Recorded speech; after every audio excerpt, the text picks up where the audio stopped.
Après un an d'absence, le retour tant attendu de Lamine Guérassi sur Espace TV Europe. Franc-parler, l'émission qui bouscule les codes, revient plus incisive que jamais.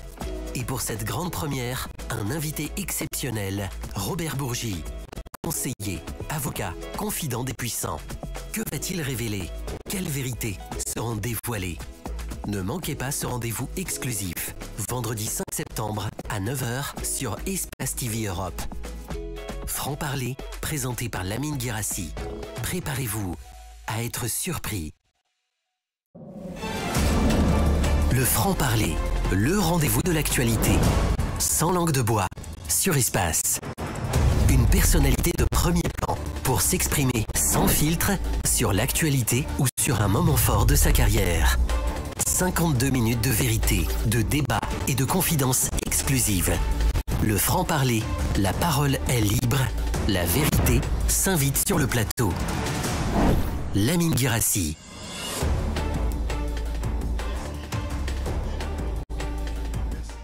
Sur Espace. Après un an d'absence, on est très heureux de vous retrouver évidemment pour ce numéro Franc-parler, une nouvelle saison qui démarre avec toute l'équipe ici à Paris. Vous, téléspectateurs, vous êtes le maillon fort de cette émission, si on peut se permettre de dire ainsi. Très heureux en tout cas de vous retrouver. Que dire après un an d'absence? Toujours un plaisir de vous retrouver. Vous le savez, ce retour tant attendu, j'ai le privilège d'accueillir un invité de taille, il faut le dire, dont la voix compte dans le débat public mondial. Ensemble, nous allons aborder sans détour les sujets qui font l'actualité et ouvrir un espace de dialogue sincère, fidèle à l'esprit de cette émission. Merci de nous rejoindre encore une fois dans cette émission Franc-parler est de retour. Le débat commence maintenant. Et pour cette première, évidemment, mesdames et messieurs, c'est la grande surprise. Je co-animerai cette émission avec un journaliste de renom, Badem Babari. Il est journaliste émérite et qui aura l'immense plaisir de présenter la rubrique. On va parler vrai dans cette émission. Elle va intervenir comme il peut, avec toujours un plaisir. Dis-je Bademba ou Bad? Bonjour. Bonjour Lamine. Ce qui est sûr, l'un ou l'autre, je répondrai oui. Donc t'inquiète. Plaisir de te retrouver, mon cher Bademba, dans cette émission. Partager, surtout plaisir de retrouver ces millions de téléspectateurs et téléspectatrices, auditeurs et auditrices qui nous suivent tous les jours, même quand on n'aimait pas. Oui, c'est bien dit, même quand on n'aimait pas. Allez, notre invité prestige ce matin, évidemment, c'est bien sûr Robert Bourgi. Comment le présenter? Mon cher Robert, bonjour et bienvenue. Bonjour Lamine. Bonjour et bienvenue sur Espace. Bonjour Bademba. Bonjour monsieur Bourgi. Comment on devrait te présenter? Je me permets de tutoyer. Comment Je t'en prie. Voilà, comment devrais-je te présenter, Robert? Un Africain, Ouais. à la peau blanche, qui aime l'Afrique, qui a accueilli mon père en 1920, qui a accueilli ma mère en 1933, et la terre sénégalaise les a accueillis, c'est là qu'ils dorment de leur dernier sommeil. Je suis africain et fier de l'être. Je suis africain et fier de l'être. Robert Bourgi, notre invité ce matin dans cette émission, Franc-parler sur Espace. Au sommaire, évidemment, on parlera d'Afrique, mesdames et messieurs. Ce matin, nous proposons en tout cas un tour d'actualité sur l'actualité politique sur le continent africain. Nous irons en Côte d'Ivoire, où les élections présidentielles à venir suscitent déjà de nombreux débats. Nous nous intéresserons également au Tchad pour décrypter les dessous de la scène politique et revenir sur la prise du pouvoir du maréchal désormais Idriss Déby Itno. Qu'est-ce qu'on nous a pas dit justement? C'est la grosse question qu'on se pose ce matin dans cette émission. Enfin, nous ferons le point sur les relations entre l'AES et la CEDEAO et nous tenterons de comprendre évidemment les enjeux et les compromis qui se dessinent. Pour analyser tous ces sujets, notre invité est prêt, nous aussi d'ailleurs. Et pour démarrer dans cette émission ce matin, nous allons faire évidemment retour sur l'actualité. Le franc-parler, retour sur l'actualité.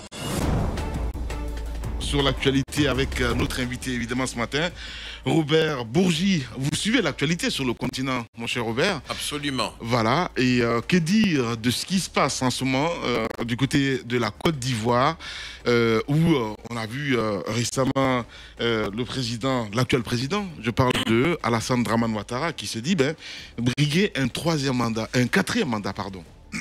Ça vous inspire quoi tout ça? Ça m'inspire beaucoup, mais je vais commencer mon propos en disant que je suis très inquiet pour la Côte d'Ivoire. Chaque jour qui passe accentue cette inquiétude. Je vais vous parler très franchement. Oui. Au risque de déplaire à pas mal de mes amis ivoiriens. Je suis totalement du côté de l'opposition au président Ouattara.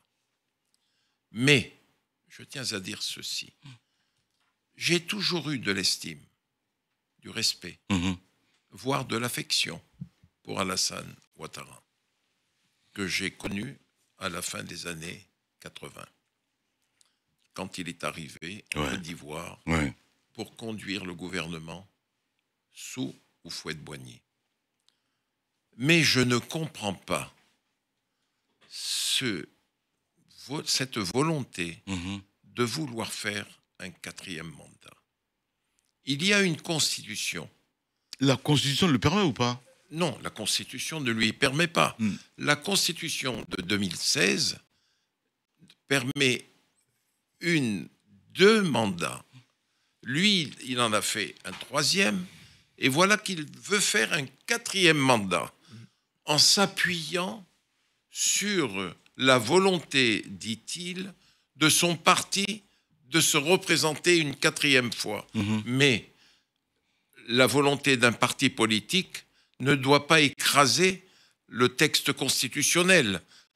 La superlégalité constitutionnelle interdit au président Ouattara de faire un quatrième mandat. Voilà qui s'entête à vouloir faire un quatrième mandat. Et à cela s'ajoute cette volonté manifeste de vouloir interdire à des poids lourds de la politique ivoirienne de se présenter. Jusqu'à maintenant, Laurent Gbagbo, Tidiane Thiam, Guillaume Soro et même mon jeune ami Charles Blé Goudet, le général de la jeunesse, se voient interdire de se présenter aux élections du 25 octobre 2025. C'est là la volonté manifeste du président Ouattara et du RHDP de vouloir libérer complètement la course au seul profit du candidat du RHDP, c'est-à-dire Alassane Ouattara. Je voudrais, à travers votre émission, lancer un appel au président Ouattara. De nouveau, lui dire, Alassane, il est encore temps de permettre à Laurent, à Tidiane, à Guillaume et à Charles de se présenter aux élections. Sinon, je ne vois pas la Côte d'Ivoire vivre prochainement des jours paisibles. Mais qu'est-ce qui peut expliquer cela? Est-ce qu'on peut dire qu'il y a des mains noires derrière? Vous connaissez un petit peu la France-Afrique, entre guillemets, si je peux me dire. Est-ce qu'il y a des mains noires? Qu'est-ce qui pousse le président aujourd'hui à se dire « je vais me présenter pour un quatrième mandat » Vous savez, les chefs d'État, à un moment donné, j'ai été le conseiller politique personnel de 11 chefs d'État africains. Je dis bien 11. Et je l'ai fait pendant des décennies. Et à un moment donné, l'entourage des chefs d'État prend une telle importance, une telle influence qu'ils arrivent à dicter leur volonté aux chefs. Non pas dans l'intérêt du pays, c'est dans l'intérêt de leur propre intérêt, si je puis dire. Voilà. Et je crois que le président Ouattara a assez donné de son talent, de ses compétences pour le pays. Il a beaucoup fait pour le pays. Il est temps pour lui, à 83 ans ou 84 ans, de prendre du repos et de s'intéresser à sa famille, à sa femme, à ses enfants et à ses petits-enfants. Il a assez donné. Ouais, mais beaucoup disent que la France a un peu la main noire, je vais dire, derrière. Non, mais il faut arrêter de fantasmer. Mais c'est ce que je dis. J'ai envie de comprendre. Lamine, il faut arrêter de mettre la France... Non, c'est pas une question. Vous l'avez dit. Quel rôle la France a joué, en tout cas en ce qui concerne la France-Afrique? Est-ce qu'on peut dire aujourd'hui que si Ouattara va à dire 4e mandat, c'est parce que peut-être quelque part, il est soutenu un petit peu par la France? Il est évident que je ne suis pas dans la confidence des grands. Si Sarkozy était encore aux affaires, je dirais voilà. Ouais. Mais si Sarkozy était encore aux affaires, j'imagine difficilement le président Macron dire à Alassane Ouattara il y a un mois, n'y va pas. Ouais. Le président Ouattara a dû lui dire, Emmanuel, je suis candidat pour telle et telle raison. J'imagine difficilement le président Macron lui dire n'y va pas. N'y va pas. Mais cela ne veut pas dire que la France va soutenir aveuglément le président Ouattara en cas de dérapage. Parce que l'exemple de Laurent Gbagbo, vous savez, ne croyez pas que les autorités politiques françaises ne sont pas conscientes du danger qu'il pourrait y avoir prochainement en Côte d'Ivoire. La France a la mémoire solide. Elle sait ce qui s'est passé en Côte d'Ivoire. Évidemment. Elle sait ce qui s'est passé en Côte d'Ivoire. De serait-ce que vous citez le président Sarkozy. Le président Sarkozy sait très bien, il sait très bien ce que son ami Robert Bourgi lui dit en permanence. En permanence, je lui dis, Nicolas, je ne pense pas que ce soit une bonne chose que Alassane Ouattara, ton ami, mon ami, fasse un 4e mandat. Il le sait. Il ne me dit pas, tu as raison, mais il sait que je connais le terrain politique ivoirien. Mais les choses étant ce qu'elles sont, ne prêtez pas trop d'influence à la France aujourd'hui. La France perd pied. Non, mais quoique, parce que quand on revient un petit peu en arrière, au temps de Nicolas Sarkozy, avec entre autres Laurent Gbagbo, si on se refait un petit peu, en tout cas, au dire, c'est le moment quand même où on a vu cette France se dire on va dicter ce qui doit se passer du côté de la Côte d'Ivoire. Vous l'avez dit vous-même, ce que vous dites est vrai. Ce que tu dis est vrai, Lamine. Je l'ai vécu. Mais la chose que je ne m'explique pas, c'est que le président Chirac, auprès duquel j'œuvrais dans mes coulisses, le président Chirac, grâce à Dominique de Villepin, je dois rendre hommage à Villepin. Franchement. Quand Laurent Gbagbo a été élu, le président Chirac a tardé à reconnaître l'élection de Laurent Gbagbo. Et c'est grâce à Dominique de Villepin que Laurent a été reconnu par Jacques Chirac. Il a joué un très grand rôle. Et je tiens à lui rendre hommage aujourd'hui. Parce que, à l'époque, c'était la cohabitation. Jospin était aux affaires, Laurent Gbagbo, membre de l'Internationale socialiste, il n'appartenait pas au Premier ministre, Jospin, de reconnaître le gouvernement de Gbagbo. C'était à Jacques Chirac de le reconnaître. Et Georges Serre, qui était aux côtés de Charles Josselin, à l'époque ministre de la Coopération, ministre des Affaires étrangères, ministre de la Coopération, pardon, était intervenu auprès de moi. Il m'avait dit, est-ce que tu pourrais, s'il te plaît, Robert, faire pression sur Villepin pour qu'il demande à Jacques Chirac de reconnaître Laurent Gbagbo. C'était important que la France valide les élections. Oui, c'était important. Mais il y a 20 ans, les choses, il y a 20 ans, ne sont pas celles d'aujourd'hui. Mais enfin, ce que je ne m'explique pas, c'est que Jacques Chirac reconnaisse Laurent Gbagbo.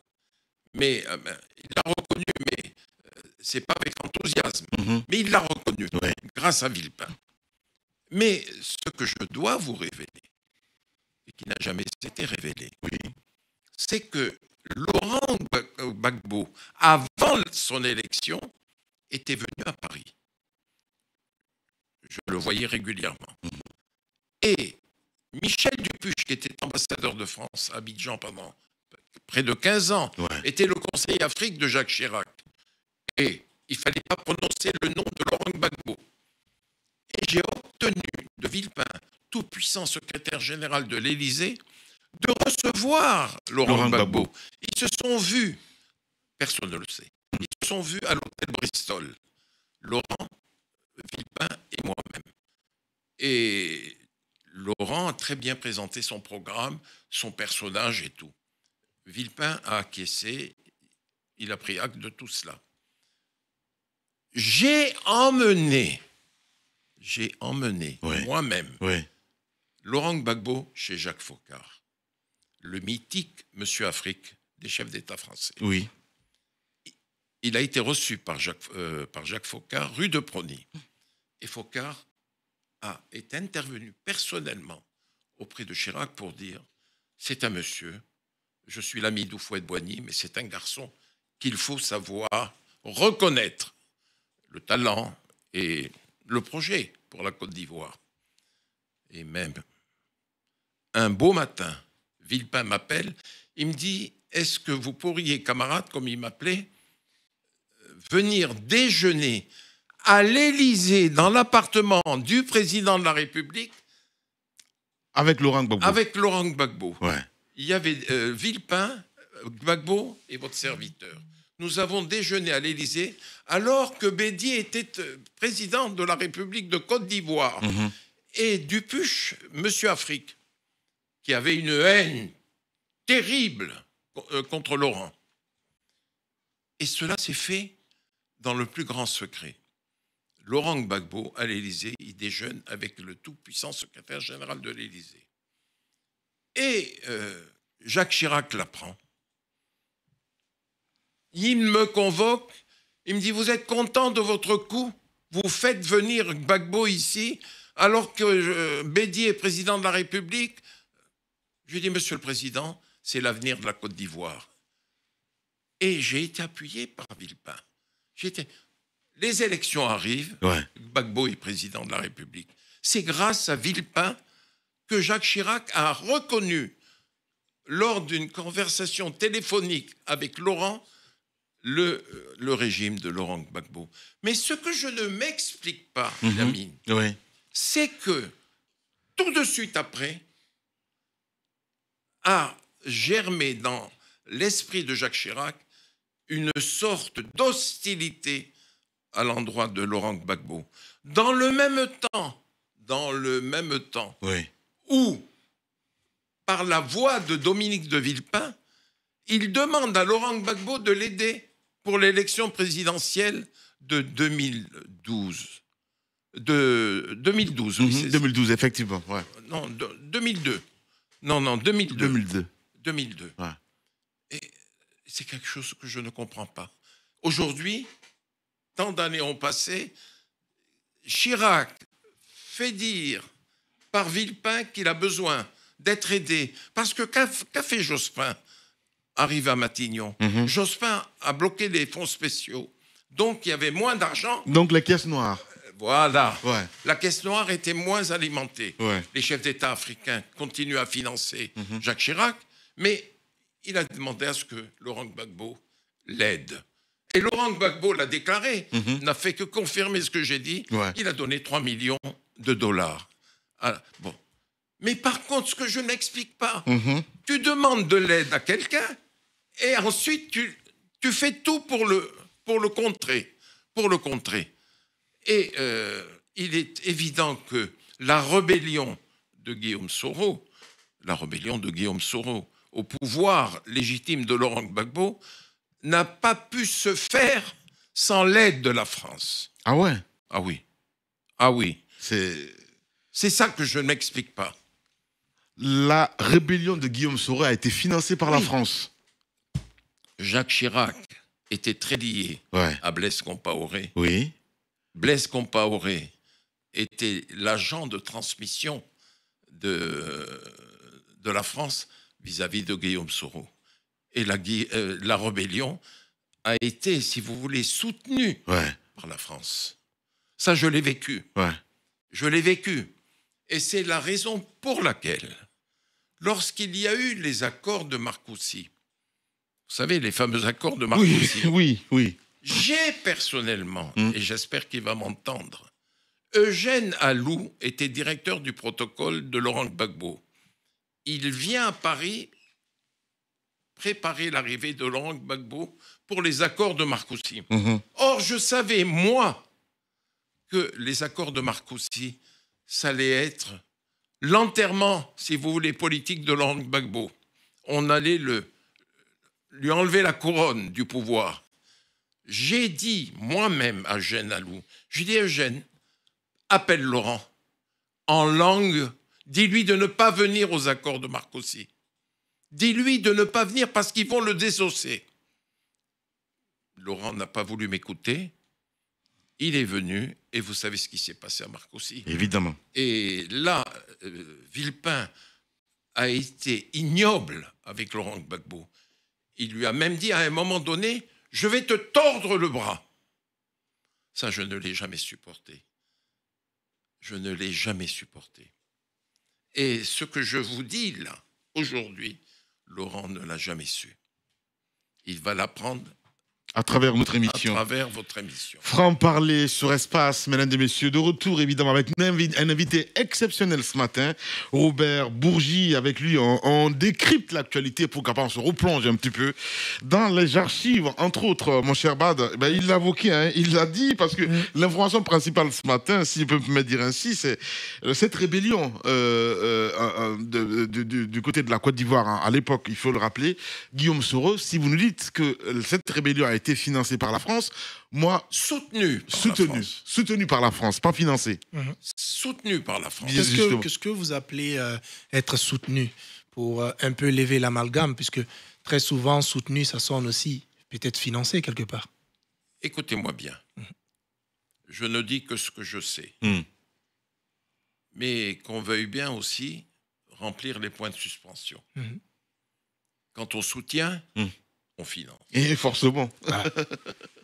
Il y a un détail que peu de gens savent. Mais je suis là pour dire ce que j'ai vu, ce que j'ai entendu et ce que j'ai vécu. Lorsqu'il y a eu la rébellion, Guillaume Soro et ses, ses soldats, si je puis dire, ont descendu, sont arrivés à Bouaké, comme vous le savez. Oui. Ils étaient à Bouaké. Villepin vient à Abidjan. Il était ministre des Affaires étrangères. Et comme je l'ai toujours fait avec Dominique de Villepin, qui m'appelait le rémora du requin. Vous savez, le rémora, c'est le petit poisson qui guide le requin. Il a dit, mon rémora, précédez-moi à Abidjan. Et je suis allé à Abidjan la veille de l'arrivée de Dominique. Je dîne avec Simone, Laurent, et derrière moi, il y avait l'homme, comment vous dire, le bras armé de Simone, le capitaine Seka. Capitaine Seka, qui était derrière moi. Et Simone me dit, tu vois ton ami Villepin, Simone Gbagbo, hein. Ton ami Villepin, il vient demain, mais moi je vais l'accueillir à ma manière. Je lui dis, Simone, s'il te plaît, laisse-le arriver. Il m'a dit, mais on m'a dit qu'il allait rendre visite à Soro à Bouaké, c'est-à-dire soutenir une rébellion. Je lui dis, écoute, je ferai tout, Simone, pour qu'il n'y aille pas à Bouaké. Villepin arrive et va à la résidence. Et là, il est accueilli violemment par des femmes dénudées, peintes avec le kaolin. Vous savez, c'est une forme de rébellion en Afrique qui est respectée. Attention. Les policiers ne touchent pas des femmes Vous voyez, avec le kaolin. C'est mystique. Et c'est là que, quand j'ai su que Villepin était hué dans la cour de la présidence, de la résidence de Laurent Gbagbo, j'ai dit, moi, à Laurent, j'ai dit, Laurent, je t'en supplie, sors et va sauver un peu Dominique, excusez-moi, des griffes de ces femmes. Parce que Dominique ne savait pas ce que c'était que les dames en kaolin. Et il a été chahuté, mais organisé par Simone. Bien sûr. Laurent est sorti, il a sorti Villepin, et nous nous sommes retrouvés à 3 dans le salon. Ça, personne ne le sait, mais je révèle quelque chose. Et Villepin dit à Laurent, tu es content de l'accueil qui m'a été réservé? Et Laurent de lui dire, je vais te poser une question, Dominique. Oui ou non, vas-tu à Bouaké? Et Villepin dit, oui, je vais à Bouaké. Il se tourne vers moi, il me dit, Robert, qu'est-ce que tu en penses? Je dis, je suis contre ce voyage à Bouaké de Dominique. N'y va pas. Ne soutiens pas une rébellion. Et Laurent de dire, l'historien qu'il est, le magistral historien qu'il est, il a dit, Dominique de Villepin, en avril 61, il y a eu un putsch, un pronunciamento contre le général de Gaulle. Les 4 généraux les plus gradés de l'armée française se sont rebellés contre le général de Gaulle. Est-ce que tu crois que de Gaulle aurait accepté qu'une puissance étrangère rende visite aux généraux félons?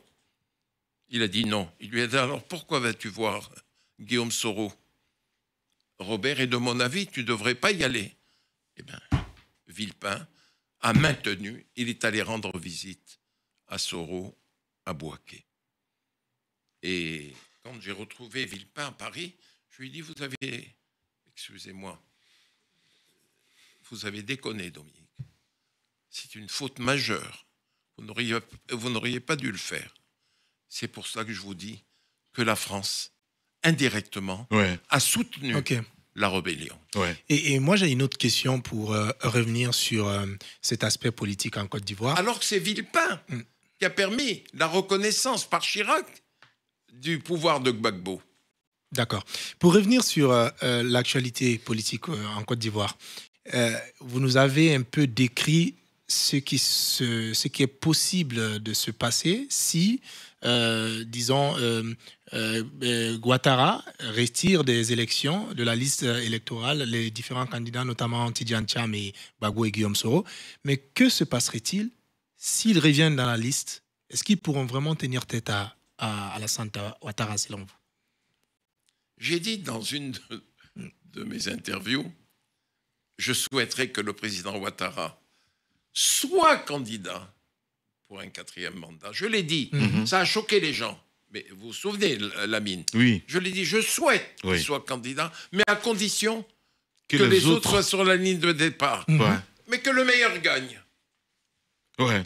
À ne pas éliminer les autres candidats. J'invite aujourd'hui, de nouveau, s'il veut maintenir sa candidature, mais qu'il permette aux autres d'être candidats. Justement. Et que le meilleur gagne. Savoir qui va gagner. Les Sénégalais diraient Yalla Mokora. Dieu seul le sait. Bien. C'est clair. Dites-moi, Robert, en revenant un petit peu en arrière, parce que y a tellement de polémiques en ce qui concerne ces élections du côté de la Côte d'Ivoire, se dit-il dans les couloirs comme quoi il y aurait un deal entre Thiam et Ouattara. Qu'est-ce que vous en saviez? Je ne suis pas dans la confidence d'Alassane, encore moins dans celle de Tidiane, que j'ai connue, qu'il me permette de le dire, gamin, puisque j'étais un ami de son pauvre père. Et d'Amadou Thiam. Les chefs, quels qu'ils soient, de quelque pays qu'ils soient, ont toujours un deal dans la poche. Donc c'est pas exclu. Je ne serais pas étonné qu'il y ait eu un deal. Je ne dis pas qu'il y a eu un deal, mais je ne serais pas étonné qu'il y ait eu un deal. Essayer de diviser le front de l'opposition. Mais j'imagine difficilement, c'est impossible que Tidjane Thiam puisse accepter quelque deal que ce soit du président Ouattara. Parce que veut Thiam? Il veut être président de la République. Forcément, évidemment. Il ne veut pas être Premier ministre de Ouattara. Ouais. Ça, c'est mon analyse. J'espère qu'elle rejoint la vôtre. Je l'imagine difficilement dire au président Ouattara, j'accepte, président, je te soutiens, et c'est moi qui te succéderai.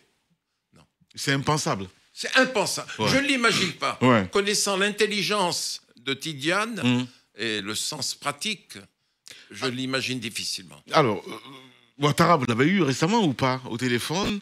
Vous vous êtes parlé par rapport à ce choix de se présenter, même s'il dit que c'est la demande du parti. On connaît un petit peu évidemment le discours, comme on dit, les éléments de langage.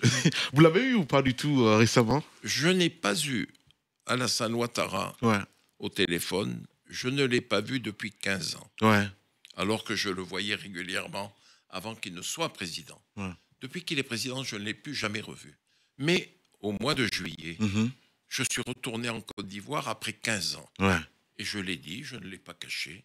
J'ai été reçu agréablement par Dominique Ouattara, qui avait envoyé le protocole présidentiel le matin. Bon, enfin, peu importe. Elle a facilité mon séjour. Je l'ai rencontrée. J'ai déjeuné avec elle. Mais lorsque nous nous sommes parlé, je ne lui ai pas dit, je n'ai pas parlé de l'éventuelle candidature de son mari. Mais je lui ai dit ceci. Dominique, qu'on le veuille ou pas, tu es maman en Côte d'Ivoire. Tu es la maman de la Côte d'Ivoire. Tu gères une fondation qui a beaucoup de mérite. Il faut éviter qu'il y ait des troubles en Côte d'Ivoire. Comme c'est une femme extrêmement intelligente, elle a compris ce que je voulais lui dire. Mais je n'ai pas vu le président Ouattara. Je n'ai pas demandé à le rencontrer, parce que s'il avait voulu me voir, il se serait manifesté. Il prend son téléphone. Robert, Dominique m'a dit que tu étais là. Viens me voir. Cela ne s'est pas fait. Cela ne s'est pas fait. Mais je tiens à redire mon estime, mon affection pour Ouattara et mon respect. Mais je ne comprends pas la dérive actuelle. Bien. Je ne la comprends pas. Franc-parler, c'est votre quotidien désormais, mesdames et messieurs, sur Espace tous les matins. On va se retrouver 9h heure de Paris, 7h du côté de Conakry. Vous nous regardez également aussi du côté d'Abidjan. Vous êtes partout en Afrique, c'est votre quotidien désormais évidemment. Tous les matins, on se retrouve pour décrypter l'actualité. On va parler du Sénégal maintenant. Robert, si vous le voulez bien, on a vu récemment Diomaye Faye qui était en France, reçu en pompe du côté de l'Élysée. Qu'est-ce qu'on se dit à la fin du compte? Parce que l'arrivée de ce duo à la tête du Sénégal, vous êtes sénégalais, vous êtes né au Sénégal, ça a suscité beaucoup d'espoir. Et comment peut-on analyser aujourd'hui à se dire, OK, tout ce qu'on disait en ce qui concerne la France avant la prise du pouvoir, je parle évidemment de l'actuel Premier ministre Sonko, et occuper la fonction, c'est deux choses. D'abord, je tiens à dire que j'ai salué la victoire de ce tandem de jeunes. Il était temps que le personnel politique se renouvelle au Sénégal. J'ai applaudi. Bon, mais j'avoue que c'est quelque chose qui ne s'est jamais produit nulle part ailleurs. Un chef d'État en exercice qui avait le droit de faire un troisième mandat. Justement. Et c'est le professeur de droit qui vous parle, de droit constitutionnel. Vous étiez très proche de Macky Sall. Et je demeure très proche. Son amitié, son affection me sont très précieuses. Et que s'est-il passé? Je vais vous dire une chose. Oui. Avec le secrétaire général de la présidence de la République et avec sa femme, j'ai été le premier informé de la volonté de Macky de ne pas faire un troisième mandat. Cela s'est passé le 24 juin 2023. j'étais au palais avec lui le soir. Il m'a dit, j'ai quelque chose à te dire, grand frère. J'ai vu qu'il avait l'air grave. Je lui ai dit, Macky, qu'est-ce qu'il y a? Il me dit, voilà, Marème le sait, mes collaborateurs à la présidence le savent, je ne ferai pas un 3e mandat. Même s'il avait le droit. Il avait le droit. Ouais. Qu'est-ce qui s'est passé? Je lui ai dit, pourquoi? Il m'a dit, j'ai une chose à te dire. Il est temps que je m'en aille.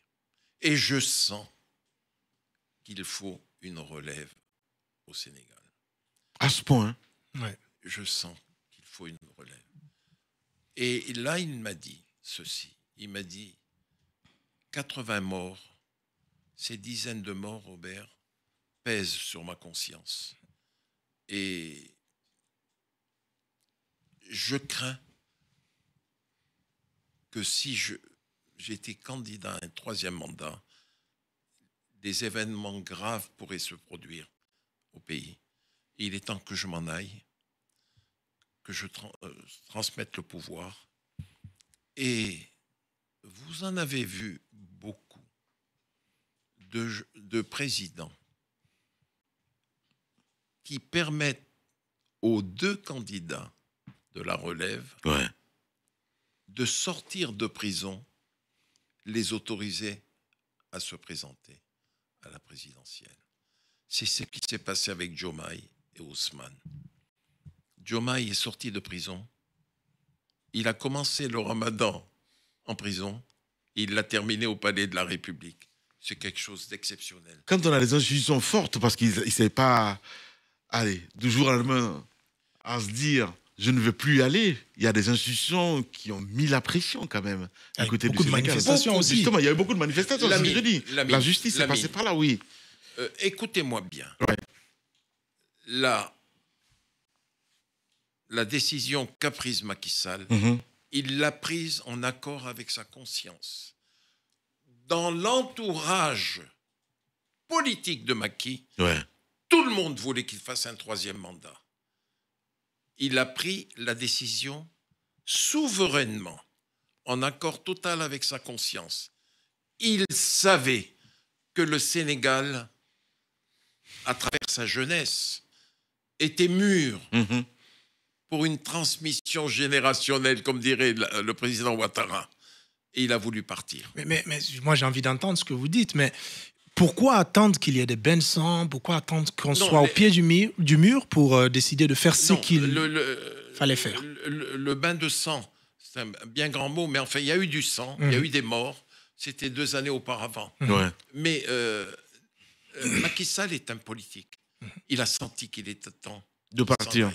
Il était temps. Et pourtant, moi, je puis vous dire, je connais intimement tout l'entourage, personne ne voulait qu'il s'en aille. Macky a décidé souverainement de s'en aller, de transmettre le pouvoir. C'est une décision courageuse et qu'il faut saluer. J'aimerais tant que Faure et Yadema, j'aimerais tant qu'Alassane Ouattara, j'aimerais tant que Paul Biya prennent la même décision. Alors, vous qui étiez très proche de Macky Sall, comment il a vécu ce moment-là où Sonko était bien embêté à un moment donné par cette masseuse? On disait que c'était une histoire fabriquée de toutes pièces. Est-ce que vous avez en parlé avec Macky Sall à l'époque pour savoir un petit peu le dessous, si c'était vrai ou pas? Est-ce qu'on peut dire aujourd'hui qu'il y a un règlement de compte? Parce que d'autres camps disaient à un moment qu'il y a eu un deal. Je vous lâche le pouvoir, je vous laisse le pouvoir, je m'en vais. Mais vous ne m'embêtez pas. Est-ce qu'il y a un deal dans ce sens? D'abord, le premier sujet. L'histoire de la masseuse. Moi, personnellement, si je ne me fais pas masser 1 fois par semaine, je ne serai pas en face de vous. On a tous besoin d'être massés. Ce qui s'est passé dans le salon de massage ne m'a jamais intéressé. Je n'ai jamais posé de question au président Macky Sall. Jamais. Jamais. C'est un sujet tabou que deux musulmans pieux ne se posent pas. Je vous le dis très franchement. Mais on parle du protocole Cap Manuel et tout entre Macky Sall et Diomaye et Ousmane Sonko. J'ai posé la question à Macky Sall, moi-même. Oui. Je lui ai dit, Macky, est-ce qu'il y a eu un protocole? Il m'a dit, grand frère, il n'y a jamais eu de protocole. Il n'y a jamais eu de protocole, jamais d'entente. Jamais. Et c'est la raison pour laquelle je profite encore à travers votre émission pour dire au tandem que j'appuie, dont j'ai salué l'avènement, l'arrivée au pouvoir, je leur demande aujourd'hui d'arrêter les règlements de compte.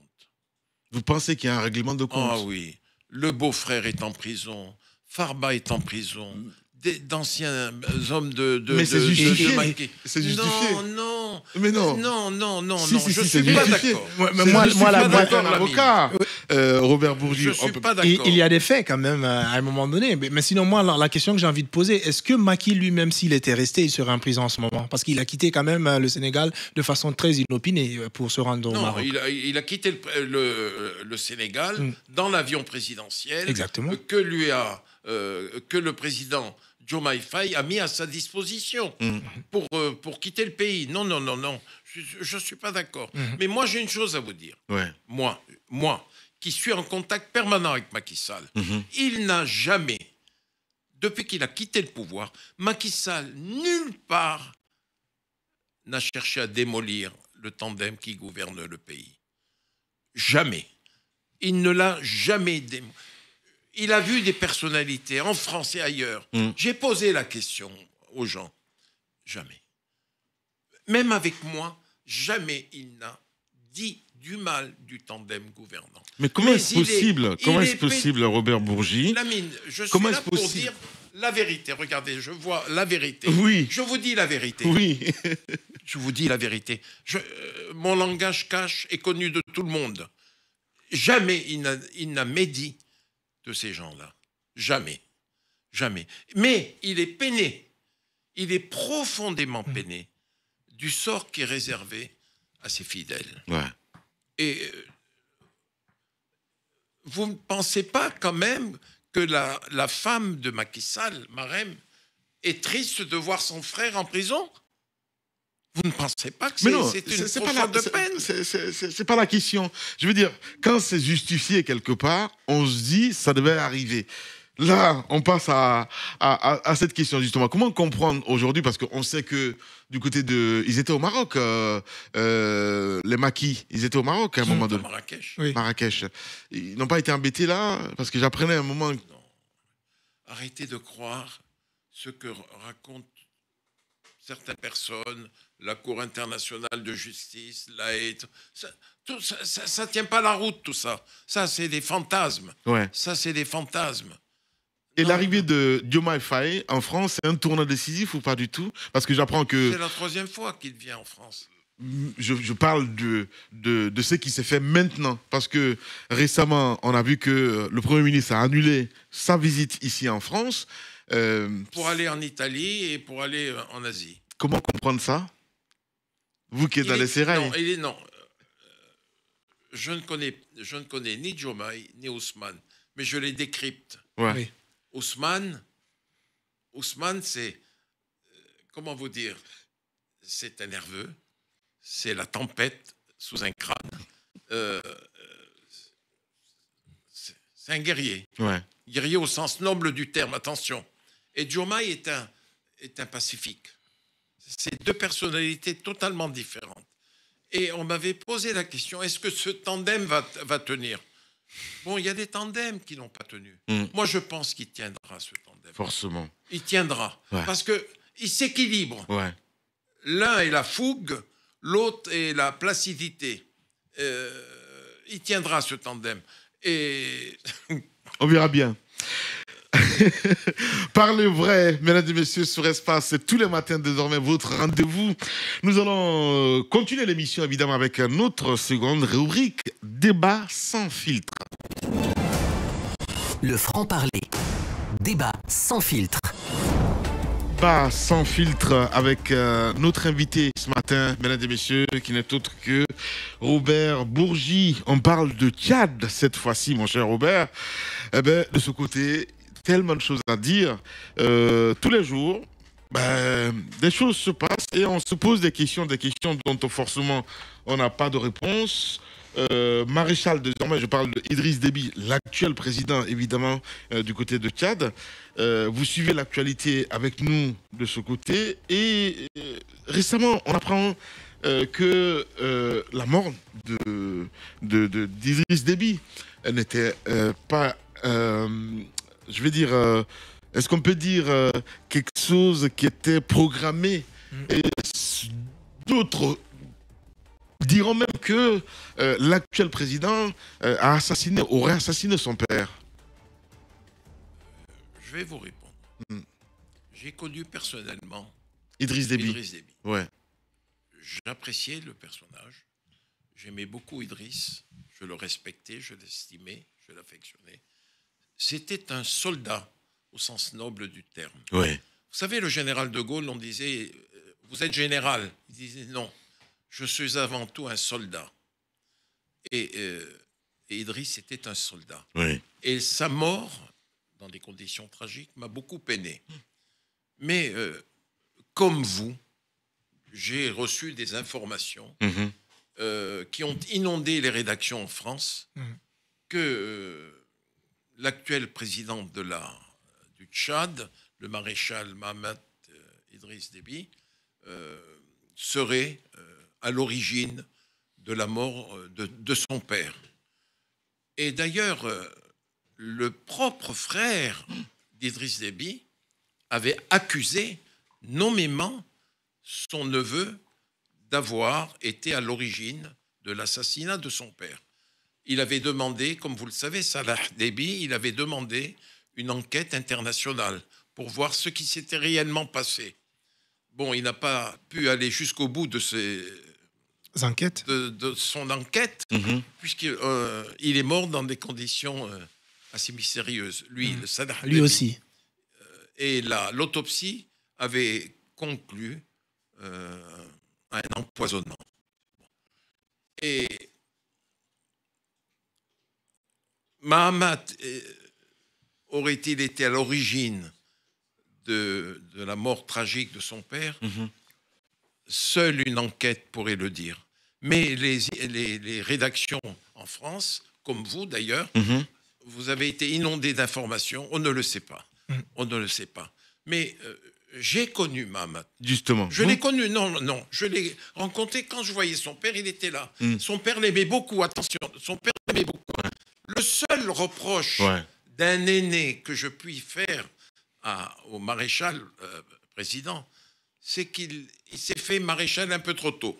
Voilà, c'est trop tôt. Il fallait qu'il respecte un deuil avant de se proclamer maréchal. C'est le seul reproche que je pourrais lui faire.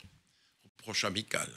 Alors, vous qui avez connu son père, forcément, il vous a vu, je veux dire, dans les entrailles du palais. Est-ce que, depuis qu'il a pris le pouvoir, il s'est dit, en fait, mon père avait des amis quand même fidèles. Est-ce que vous parlez ou pas du tout depuis qu'il a pris le pouvoir? Je parle du fils. Non. Curieux.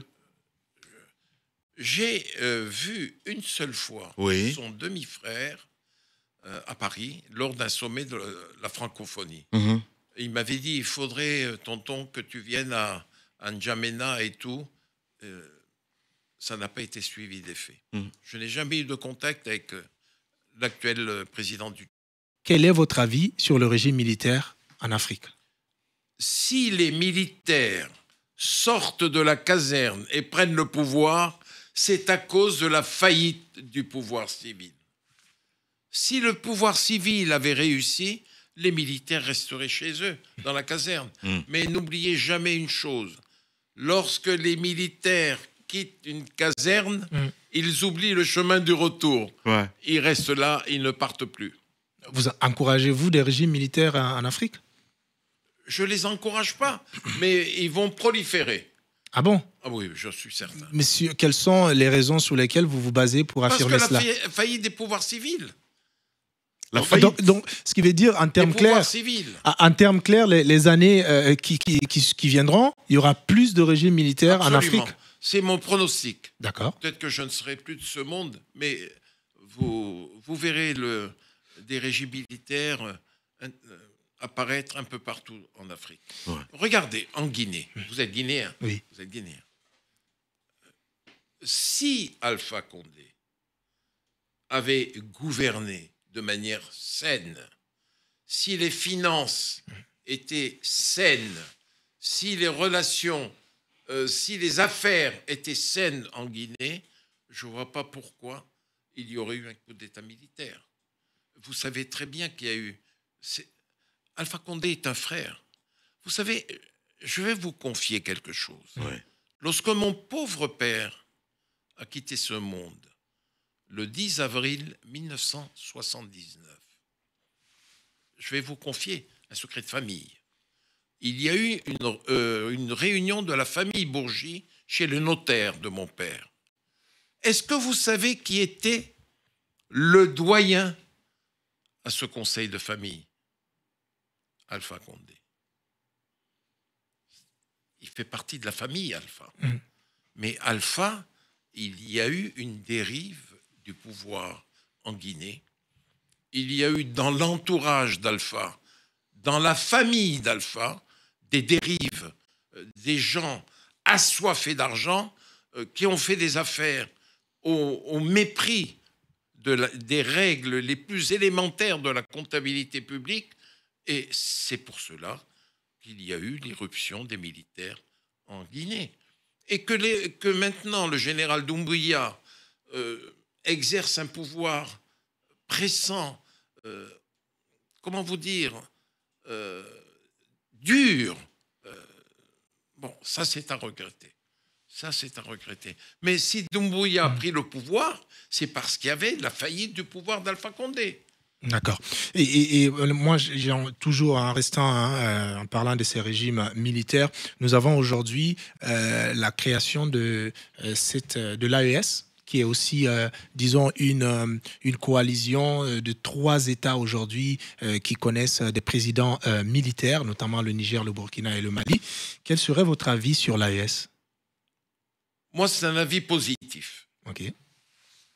Un avis positif. Et j'ai condamné, quand il y a eu l'affaire, vous savez, le renversement de Bazoum au Niger, j'ai condamné l'action du président de la République française, comme j'ai condamné la volonté de Ouattara et du président Ouattara et du président du Nigeria de vouloir envoyer des soldats au Niger.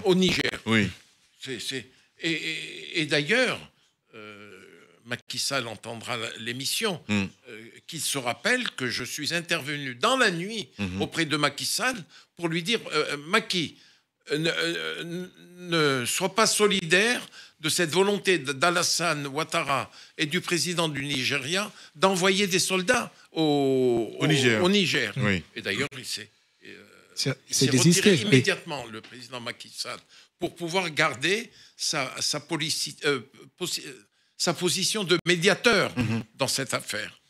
Alors, moi, je ne suis pas contre l'AES. D'accord. Mais aujourd'hui, avec ce bloc... D'abord, vous savez pourquoi? Oui, dites-nous. C'est la fierté. OK.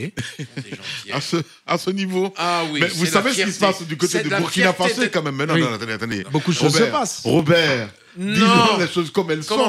Quand vous dites... On est dans parler vrai quand même. Mais c'est ce que je dis justement. Parlons vrai. Voilà. Quand vous dites ce que vous venez de dire... C'est la fierté d'être africain. Vous savez... Lamine Guirassy. Oui. En 50 ans, j'en ai connu des chefs d'État africains. J'étais triste de leur comportement quand ils étaient en face d'un simple ministre français. Comment?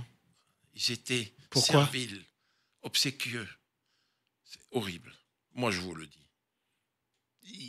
Qu'est-ce qui se passe? Pour être en termes clairs, parlons vrai. Et regardons-nous dans les yeux. Quels sont ces présidents-là qui se comportaient comme écoutez-moi bien. Des toutous? Vous m'avez invité, je suis heureux d'être là. Allez-y. Regardez ce beau sourire que vous avez là. Il invite à la joie. Et à la vérité. Mm. Deux chefs d'État, Oui. deux que j'ai connus Oui. personnellement, étaient dignes et fiers Houphouët et Omar Bongo. Les autres, ils courbaient les chines. Excusez-moi de vous le dire. Ouais.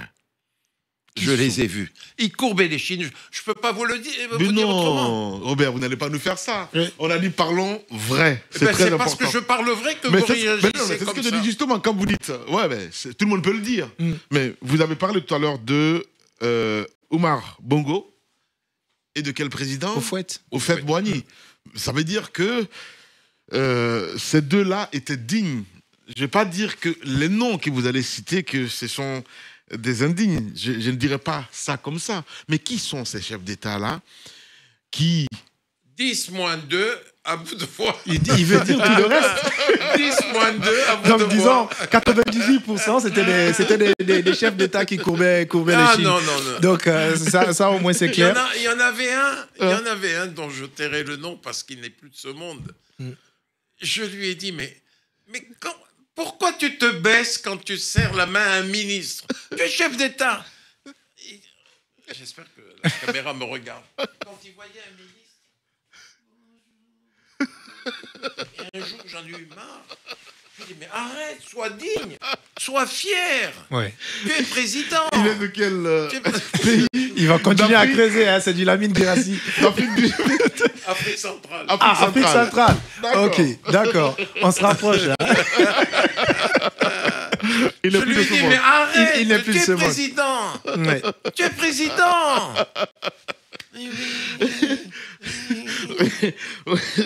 Robert Bourgi, notre invité ce matin, mesdames et messieurs, dans Parlons Vrai sur Espace, évidemment, on va essayer toujours de parler vrai, mon cher Robert. Vous avez parlé tout à l'heure en début d'émission de cette amitié avec Dominique Ouattara. Je reviens encore là-dessus. Pour moi, c'est important. Vous l'avez connu en quelle année, Dominique Ouattara, la première dame de la Côte d'Ivoire? J'ai eu le bonheur de connaître Madame Ouattara, Dominique Folleroux, Ouais. au début des années 80. Et j'ai tout de suite été conquis Ouais. par son équation personnelle. Je vais sans doute déplaire à beaucoup d'Ivoiriens, beaucoup de gens, mais je dis la vérité. Par son équation personnelle, son charisme, sa gentillesse et son extrême intelligence. Parce que il y avait des gens autour d'Houphouët-Boigny Mhm. qui étaient mes amis, qui comptaient, mais ils ne pesaient pas lourd face à Dominique Ouattara. Et le président Houphouët-Boigny, dans sa majesté, confiait des missions à Dominique Ouattara auprès du personnel politique français qu'il ne confiait à aucun autre collaborateur. Et c'est là que je l'ai connu et apprécié. Et aujourd'hui, c'est ce que je lui ai demandé au mois de juillet dernier. Je le dis aujourd'hui à travers votre micro. Dominique, tu as les moyens d'éviter à la Côte d'Ivoire de connaître des jours difficiles. Il t'appartient de conseiller Alassane et de lui dire d'éviter certaines choses. Et ton influence, je la juge grande. Fais en sorte d'agir auprès de ton mari pour qu'il permette aux hommes politiques désireux de se présenter le 25 octobre de se présenter. J'ai franchement, Mhm. il n'y a de ma part, vous n'obtiendrez jamais de ma part une attaque ad hominem contre Alassane et contre Dominique. Encore moins contre Dominique. Ouais.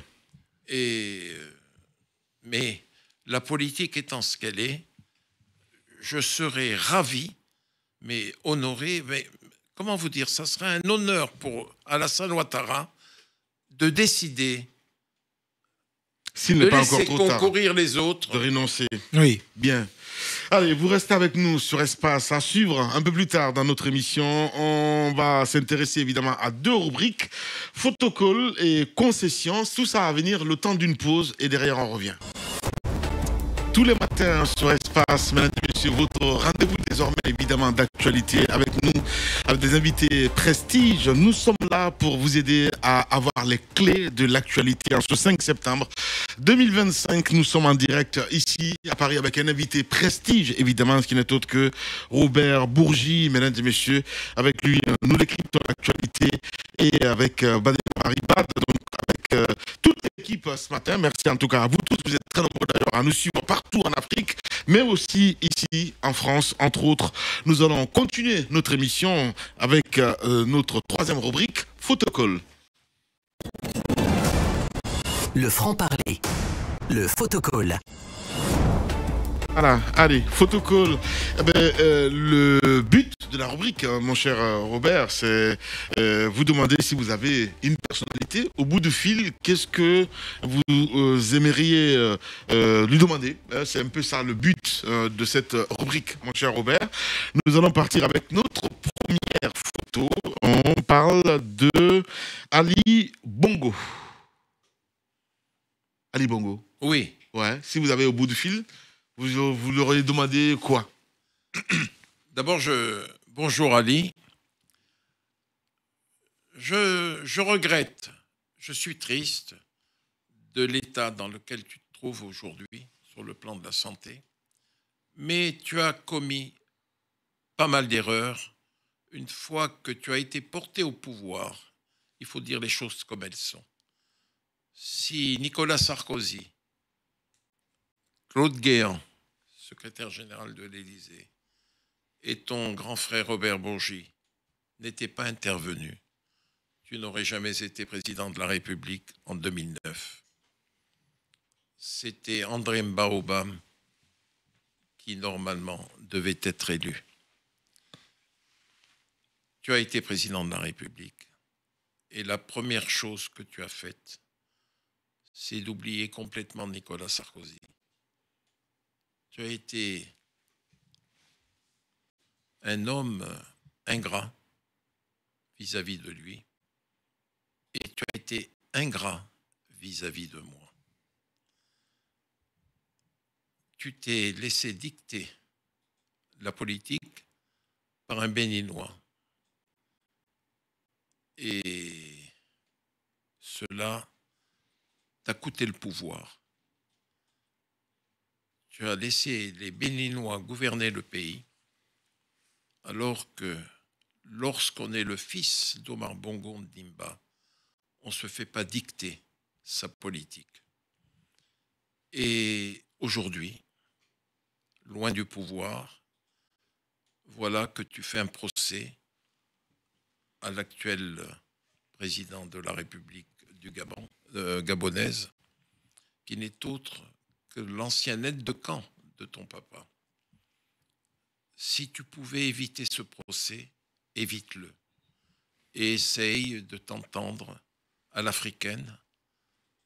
On met tout autour de la table et tu n'as pas besoin que des oreilles étrangères puissent savoir ce qu'il y a dans cette affaire qui n'est qu'une histoire de gros sous, de gros sous, de gros sous. Vous pouvez vous entendre avec l'actuel président qui est plein de respect pour la famille. Et le reproche que je te fais aussi, c'est de t'être tourné vers le Commonwealth et vers la Grande-Bretagne en oubliant la France, auquel ton père était foncièrement attaché. Wow. Allez, on y va avec la deuxième photo, mon cher Bad. Oui, Alpha Condé. Alpha, bonjour. J'espère que tu te trouves bien en Turquie. Sache que tu me manques et j'ai révélé au monde que tu étais le doyen du conseil de famille Bourgi. C'est toi qui nous représentais en majesté chez le notaire. Mais que de fautes tu as commises pendant ta présidence.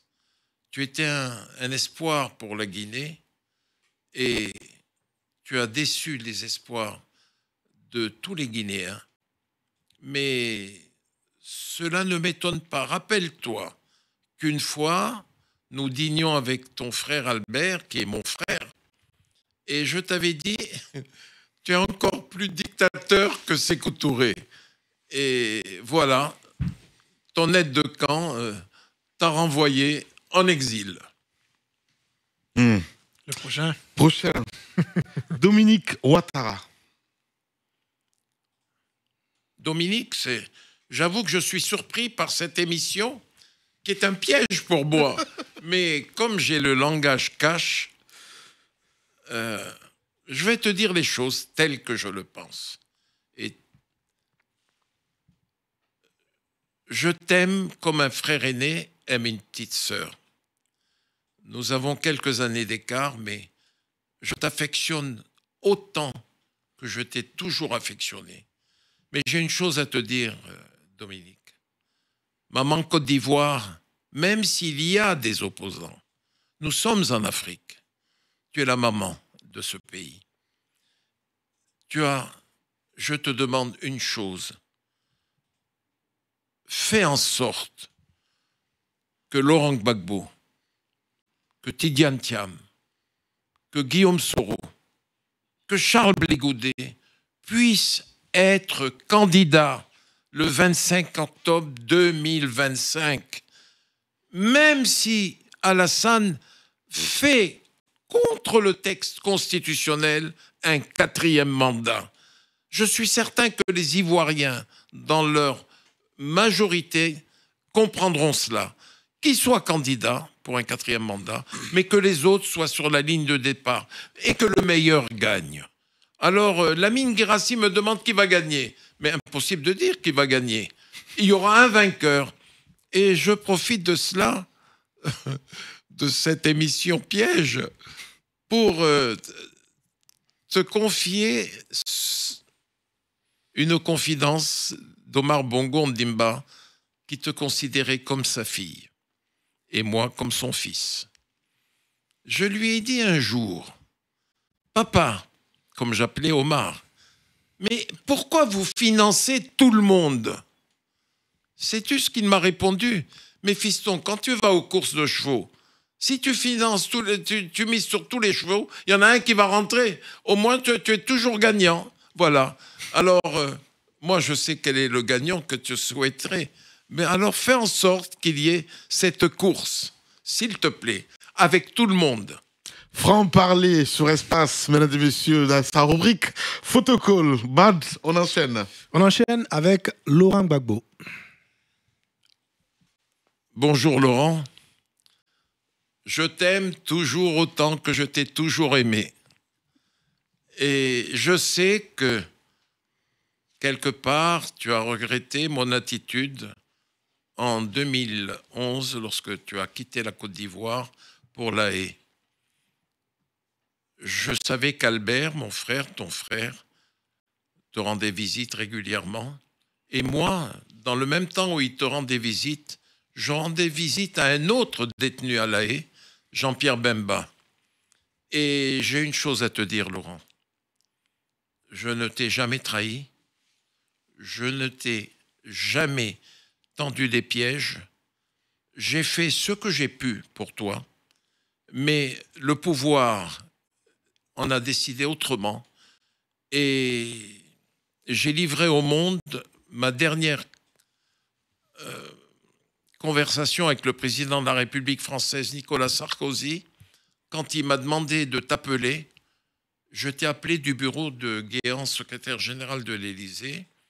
Tu m'as raccroché au nez en me disant ceci: dis à ton ami Sarkozy que je serai son Mugabe. Et tu m'as raccroché au nez. Mais ce que je n'ai pas dit dans mes mémoires, Ce que peut confirmer le secrétaire général de l'Élysée, lorsque tu m'as raccroché au nez, j'ai éclaté en sanglots et je me suis réfugié dans les bras de Claude Guéant. Ça, je ne l'ai jamais dit. Parce que je savais quelle allait être la réaction du président Sarkozy. J'ai quitté le bureau de Guéant pour rendre compte au président de la République française la teneur de notre entretien. Et quand je lui ai dit que tu rejetais toutes ces propositions, d'ailleurs je savais que tu allais tout rejeter, connaissant ta fierté, ta dignité, ton courage, je savais que tu allais refuser. Je lui ai dit, Nicolas, il rejette tout. Et il m'a dit ceci, je vais le vitrifier. Mais je lui ai répondu ceci, Laurent. Nicolas, le Conseil constitutionnel a reconnu l'élection de Laurent Gbagbo et toi et les Nations Unies et les puissances européennes, vous vous accrochez à ce que dit la CENI. Mais c'est le Conseil constitutionnel qui décide de l'élection d'un homme. Il a bondi de son fauteuil et il s'est passé ce que tu sais. Je le regrette, mais aujourd'hui, sache que je me tiens à tes côtés, aux côtés de toute l'opposition réunie. Soyez unis face au pouvoir. Photocall dans Parlez vrai, Parlez franc, franc parler sur Espace, mesdames et messieurs, tous les matins. Nous, on va continuer évidemment avec les photos, mon cher Bad, cette fois-ci en France. En France, on va vous demander de parler donc à un ancien président qui est sans doute Jacques Chirac. Monsieur le Président,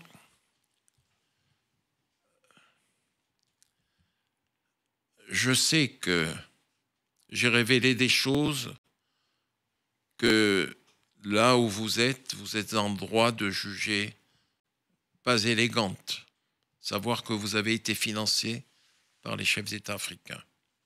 Mais sachez simplement que j'ai toujours pour vous le même respect, la même affection.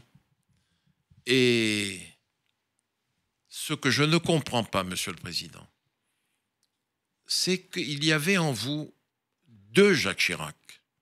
Chaque fois que lorsque vous étiez maire de Paris ou président de la République française, je vous demandais un service pour un ressortissant d'Afrique noire, vous avez toujours trouvé un logement, vous avez toujours donné la nationalité. Mais je ne comprends pas ce parti pris contre Laurent Gbagbo. Je ne l'ai jamais compris. Laurent était un ami. Et c'est un... Comment vous dire? C'est un frère. Un frère, mais... Et cette estime qu'il avait pour le général de Gaulle aurait dû être un lien entre vous et Laurent. Et, Monsieur le Président, je vous aime toujours et sachez simplement ceci. Je suis un musulman pieux, mais une fois par mois, je dis bien une fois par mois, je vais avec ma femme au cimetière Montparnasse, avec mon encensoir, et je fais brûler l'encens sur votre tombe à Montparnasse. Maintenant, vous le savez, là où vous êtes, Robert Bourgi vous aime toujours autant. En exclusivité dans cette émission ce matin, Franc-Parler, avec Robert Bourgi. Nous continuons avec toujours avec les photos, mon cher Bad. Toujours avec un autre président français. J'imagine que vous avez deviné de qui est-ce qu'il s'agit. Nicolas Sarkozy. Bonjour Nicolas. La dernière fois que nous nous sommes parlé, ça fait pas longtemps. Mais enfin, on me pose des questions sur la Côte d'Ivoire. Je t'en veux, Président. Vraiment, je t'en veux. Tu as été avec Laurent Gbagbo, même si tu avais un mandat de l'ONU, tu as été très dur. Très dur. Tu aurais dû suivre l'avis du Conseil constitutionnel. Je te l'ai demandé la dernière fois que je t'en ai parlé, quand tu as bondi de ton fauteuil avec ta vivacité et ta rigueur et la vigueur qui sont les tiennes, tu as dit, je vais le vitrifier. Et aujourd'hui, nous sommes au même point. La Côte d'Ivoire va très mal, Nicolas. Je sais quelle est l'influence que tu as sur Alassane. Tu n'es plus aux affaires, tu n'es plus président de la République, mais tu as gardé ton influence sur Alassane, ton amitié pour Alassane. S'il te plaît, s'il te plaît, s'il te plaît, au nom des Ivoiriens, je te demande d'agir auprès d'Alassane Ouattara et de lui demander de laisser concourir tout le monde, je dis bien tout le monde, et que le meilleur gagne. Robert Bourgi, notre invité ce matin sur Espace. On continue avec les anciens présidents français, évidemment. Exactement, ancien président français que vous avez très peu mentionné d'ailleurs tout au long de votre discours dans cette émission, mais aussi dans les différentes émissions auxquelles vous avez participé. Il s'agit de François Hollande. Bonjour, Monsieur le Président. Nous ne sommes pas de la même famille politique. Je vous en veux. Parce qu'en 2012, vous avez battu mon candidat, Nicolas Sarkozy. J'en ai été malheureux. Mais la France vous a désigné, vous étiez président. Nous n'avons qu'une chose à faire, c'est s'incliner devant la volonté du peuple français.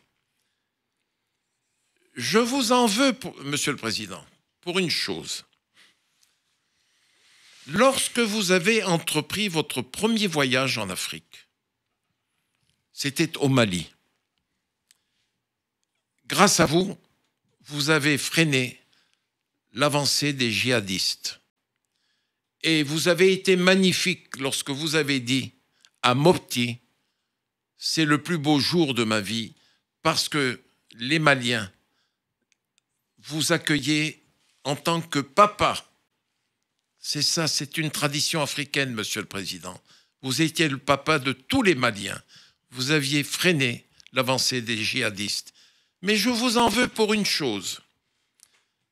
Lorsque Thomas Soto, sur Europe 1, m'avait interviewé au moment de votre voyage en Afrique, je lui avais dit à Thomas Soto, je compte beaucoup sur François Hollande pour qu'il interdise, je dis bien interdise, aux chefs d'État africains de faire plus de 2 mandats. Et vous ne l'avez point fait, Monsieur le Président. Vous en aviez les moyens à l'époque, vous ne l'avez point fait. Et voilà qu'aujourd'hui, il y a des dérives de ce côté-là. Je le regrette, Monsieur le Président, mais vous avez mon estime et mon respect. Robert Bourgi, mesdames et messieurs, notre invité ce matin dans votre émission, le franc-parler, il faut le rappeler. Nous allons revenir un petit peu dans le cocon familial maintenant avec cette dernière photo, Robert. Albert Bourgi.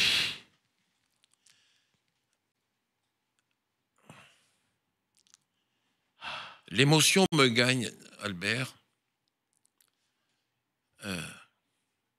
J'ai dit à nos amis, et pas plus tard qu'hier à Lamine Guérassi, que mon engagement aux côtés de Laurent manifeste, fort et manifeste, je te le dois, Albert, parce que quelque part tu m'en as voulu de ne pas avoir agi plus efficacement et plus fermement auprès des autorités françaises et de Nicolas Sarkozy pour faciliter la tâche à Laurent Gbagbo. Je le fais aujourd'hui et tu y es pour beaucoup dans ma détermination d'être aux côtés de l'opposition en Côte d'Ivoire et de tout faire pour qu'il puisse concourir le 25 octobre 2025. Mais sache aussi une chose, Albert, là où tu es vivant, certes, mais tu es dans un monde auquel personne n'a accès. Tu es toujours aussi estimé, aussi respecté et aussi aimé. Bien. Ouais. C'était profond. Eh ben oui, c'est très profond. Oui. Voilà. Vous restez avec nous sur Espace, mesdames et messieurs. Le franc-parler, votre émission désormais tous les matins. On se retrouve à partir de 9h, heure de Paris. Si vous êtes du côté de l'Afrique, 7h GMT. A évolué, évidemment. On verra tout ça au plus clair avec toute l'équipe. On va continuer l'émission cette fois-ci avec cette dernière rubrique. Eh ben, nous allons l'appeler Confession. Le franc-parler. La confession. Voilà, la confession avec nous, notre invité ce matin, Robert Bourgi, mesdames et messieurs. Avec lui, nous allons continuer. Robert, le sens évidemment de cette rubrique, c'est que vous allez peut-être revenir un petit peu. Je sais que vous êtes sollicité partout dans le monde, comme une interview, je n'en sais rien du tout, mais nous, on se dit, quelque part, en préparant cette émission, se dire, et si il y a cette possibilité de vous donner la parole et peut-être dire ce que vous n'avez peut-être jamais eu l'occasion de dire. C'est ça la confession, c'est ça le sens de la rubrique. C'est le mot de la fin.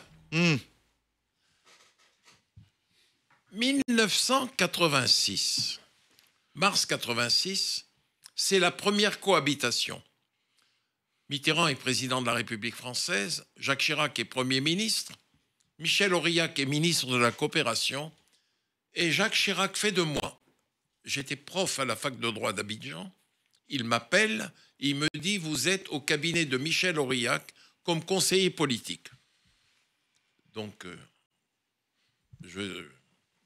j'ai rejoint le cabinet du ministre de la Coopération. Ouais. Et certains journaux africains ont dit « C'est le ministre bis ». Il ne se trompait pas, parce que j'avais la confiance du ministre. Et il y avait aux côtés de Jacques Chirac, Jacques Foccart. Il avait pris Jacques Foccart comme conseiller Afrique. Ouais. Et il y avait aux côtés de Jacques Chirac son directeur de cabinet, Maurice Ulrich, un homme remarquable. Remarquable. Et il y avait Michel Aurillac, ministre de la Coopération. Et Omar Bongo Ondimba vient en visite à Paris. Et nous nous sommes retrouvés, Chirac, Aurillac, Foccart, Bongo et votre serviteur. Je n'étais que le petit conseiller politique, mais ayant l'estime de tout le monde, j'ai assisté à l'entretien. Et Jacques Chirac avait dit à Omar Bongo, « Omar, c'est le monopartisme, mais un jour ou l'autre, le monopartisme va disparaître au profit du pluripartisme. Alors tu as une élection au mois de novembre, même si c'est le monopartisme, fais en sorte d'être élu correctement. » Le 9 novembre 1986, élection présidentielle sous le monopartisme au Gabon. L'élection a lieu un dimanche. Lundi, j'étais à mon bureau au ministère de la Coopération. Le téléphone sonne, c'était Omar Bongo. Il me dit « Fiston », je lui dis « Oui, papa ». Il me dit « Il faut que tu dises à Jacques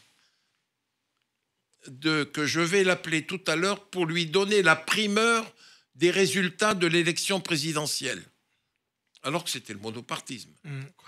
Et c'est le président même qui va donner la primeur. Le président Bongo donne la primeur au Premier ministre français. C'est cela, oui. Alors je lui dis, mais est-ce que je peux dire au ministre de venir? Il me dit, oui, dis à Michel d'être présent à Matignon. Alors je dis à Michel Aurillac, que j'appelais par son prénom, je dis, Michel, voilà, Bongo vient de m'appeler. Il appelle Jacques Chirac à 15h, heure française, pour lui donner les résultats des élections, avant que ce soit officiel. Et nous voilà partis à Matignon. J'ai averti entre-temps Jacques Foccart, et que nous nous retrouvons tous dans le bureau du Premier ministre, Jacques Chirac. Chirac derrière son bureau, Foccart, Aurillac et Robert Bourgi. Et Bongo appelle. Jacques Chirac décroche le téléphone et Foccart lui dit « Jacques, mettez le haut-parleur ». Et j'entends la voix de Bongo. Et il dit « Bon, Jacques, ça va ?» Il dit « Oui, Omar, qu'est-ce que tu as à me dire? Les élections. » Et il dit « Bon, dans les 9 provinces du Gabon, prends le bic. Pas le stylo, le Oui. bic. Et il dit, bon, je prends le bic. Allez, vas-y. Province 1, province 2. Il y a 9 provinces au Gabon. Il donne le nombre de voix. Et il dit, bon, maintenant, je t'ai donné les résultats. Je vais officialiser ça à l'agence de presse, quoi. Oui. Il dit, Omar, surtout ne le fais pas. Il dit, pourquoi? Il dit, tu es élu avec 120% des voix. Je viens de faire Le cumul. 120% des voix. Il dit, quoi? Oui. Il dit, mais tu as 120%, ne le fais pas, ça. Ne le fais pas. Tu as 120%, tu vas être ridicule. Oui. Il dit, bon, je vais rectifier ça tout de suite. Et là, Chirac de lui dire, souviens-toi de ce que je t'ai dit il y a quelque temps. Faut être logique. Sois élu normalement. Mm. Il dit, ah non, Jacques, comment veux-tu? Tu crois que je vais faire moins de voix qu'Eyadema? Et Omar Bongo a été élu avec 100% des voix. Les élections africaines. Voilà l'anecdote. Ouais. Ça résume Ouais. 60 ans du comportement politique des présidents de l'époque. Ouais. Il fallait être élu avec 100% des voix. Eh oui. Merci beaucoup en tout cas Robert. Merci, c'était un privilège, c'était vraiment, je veux dire, un honneur de vous avoir première dans cette émission. Le franc-parler, il faut le rappeler. Qu'est-ce qu'on n'a pas dit? Que souhaitez-vous peut-être rajouter avant de rendre l'antenne, Robert? Que tout se passe bien en Côte d'Ivoire. Ok, vous tenez à cœur. Ah oui, c'est un pays que j'aime beaucoup. Ouais. Et qui a payé cher il y a quelques années. Et je voudrais qu'ils ne connaissent pas pareil mes aventures. Merci beaucoup. Merci mon cher Bad. Merci Lamine, merci Robert. Lamine, merci Bad. Voilà. Merci à vous tous, mesdames et messieurs. Demain, non, c'est samedi. Donc, on va se retrouver lundi avec un autre invité. Ou une autre invitée, évidemment. Vous serez informés, en tout cas, tout le week-end. Grand merci à Maxime, à Poutine, à toute l'équipe, évidemment. C'était pas facile. C'est une première. Je sais que vous êtes très exigeants. C'est parce que, tout simplement, vous aimez cette chaîne, Espace. Nous allons faire mieux la prochaine fois. Merci à vous tous à l'international. On va se retrouver lundi à la même heure avec un autre invité. Prenez soin de vous. Bon week-end sur Espace. Après un an d'absence, le retour tant attendu de Lamine Guérassi sur Espace TV Europe. Franc-parler, l'émission qui bouscule les codes, revient plus incisive que jamais.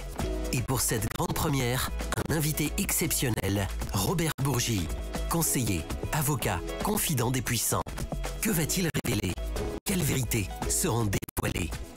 Ne manquez pas ce rendez-vous exclusif, vendredi 5 septembre à 9h sur Espace TV Europe. Franc-parler, présenté par Lamine Guérassi. Préparez-vous à être surpris